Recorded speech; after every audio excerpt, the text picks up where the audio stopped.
interior detail.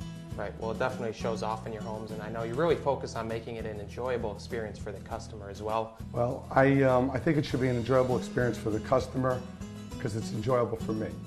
And together we create this, it's a creation, it's a dream. And the thing we try to do is to match their expectation with the reality when it's complete.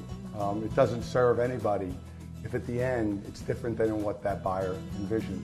So when we start out with the design phase. The design phase to completion could be as little as 30 days, usually takes 60 days, just to allow the buyer to settle in on that design. I involve myself in that process.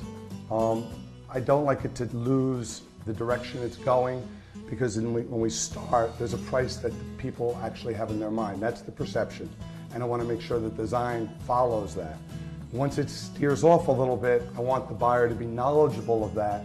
I don't want to get to the end of the design and them to know that it's more or it's less. I want it to be on target. Once we get into design, then we obviously get into a contract. I start the buyer immediately in working with the vendors. I do that because while the product's not yet built, it allows the buyer to work with the textures and the flavors for the various areas between all of those products, be it the tile, the granite, the cabinets, and the lighting. And by getting around to these vendors more than one time, not making a spot decision, it's more cohesive, it works together better, and the buyer feels much better about it because there's more certainty to it. Well, Greg, it sounds like those